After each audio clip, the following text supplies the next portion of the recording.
ጉድ ማርኬ የሩታ ጠበቃ የሩታ ሽማግሌ የነበረ አብርሽና ሩታን ለማስታረቅ ሲሯሯጥ ለነበረ ዛሬ ደግሞ የሱ ተራ ደርሶ ሶስተኛ ቀለበት አደረኩኝ ዛሬ ማታ ይጠብቁን እያለ ነውና ምን ትላላችሁ? በጣም ነው የገረመኝ። ማርኬ እንኳን ደስ ያለ። አንተ ከሄለን ጋር ከተለያየ ጀምሮ እኮ በቃ የምታረገውን አሳጥቶሃል። እንደው ከሄለን ጋር ተመላለሱ ነው የምለው።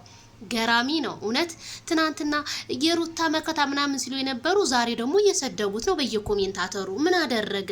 አፈቀርኩኝ እንጂ ያለው ምንም ያደረገው ነገር የለም። ስለዚህ ማርኬ ካፉ ምንም እንደው መጥፎ ነገር አይወጣም። ለማንኛውም ይመች። የሰው ልጅ ለማደግ ሲል ብዙ ነገር ይሰራል።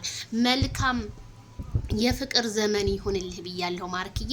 እንኳን ደስ ያለ። በጉጉት እንጠብቃለን። ማርኬን ሰብስክራይብ ያደርጋችሁ ሰብስክራይብ፣ ላይክ፣ ሼር አድርጉት ማለት ነው። ማታ እንግዲህ እንጠብቃለን። ማታ ይጠብቁን ብለዋል። ወየቡታጅራ ዩቲዩበሮች እንደው እኮ ሰላማችን እነስ ደግሞ ይቺ ማንኛለች? ይቺ ደግሞ ማናት? እንደው የዛሬውማ የጉድ ነው። ማንኛለች ግን? እንጠብቃለን። ሩትዬ ሲን ቪዲዮ ስታይ ምን ተሰማሽ? ወንድምሽ እንግዲህ ሴቶችን እያሽመለመለ መጥቶልሻል አለሁኝ።